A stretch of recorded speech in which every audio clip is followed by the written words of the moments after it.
Yine şu nerse bunu bu öpkeni böylekeni yiringletip taşıdı. Mi estağfurullah. Şu kapkakını özüne veresiz var. Hemen beni çıkaramadınız şunca yıldan beri. Kulağı uç baştan indi. Yok, uçmayayım bu. Yok bir de bir başka yıkumlu keserlikmez. İşi sebeple bu öpkeğinde işten çıkan. Şu bunu kaldırmadık.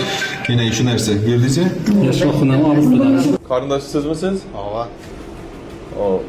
Sel tushunmovchilik bo'lib turibdi-da. Bu yerda shu o'ng o'pkani pastki bo'laginda biroqda bir narsa turibdi-da. O'zi nima bezovta etib turibdi kasalni? Bilemiz yaş vaktinden şu kesel, öksürük toxtamaydı. Yani hem bir akbarı gözetedi faydası bugün dörttü berber. Hem bir de davlat Shu как будто biroqda bir narsa turgan deydi-da. Bir narsa yutmadimi bu? Yaş vakti bir kapak yutup bergen. Nende düşen kapakta şimdi yani akbarda geçip tap olmadı. Görmedim onu. Qachon u yosh vaqtida? 7-8 yaşlarında. 30 yil oldingi gap. Ava.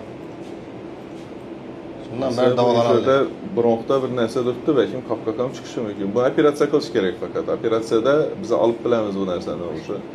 Yiringlab ketgandir. Shu katta narsa biroqda ko'rib operatsiya qilamiz, esa operatsiyadan keyin size aytamiz Yaxshi, yaxshi. Ama endi yuvib beramiz size tozalab. Endi kasallik narsa yo'qoldi. Hammasi zakonlash.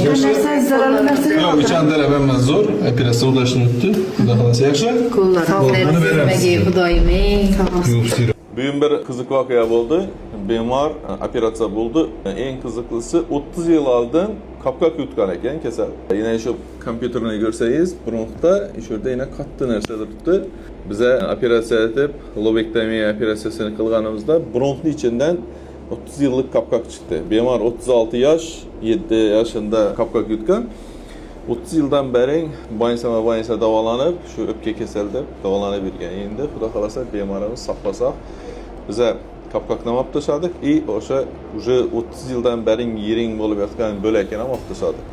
Kasal hammasi xudo xolasa normalniy, уже turib yuribdi. Rahmat.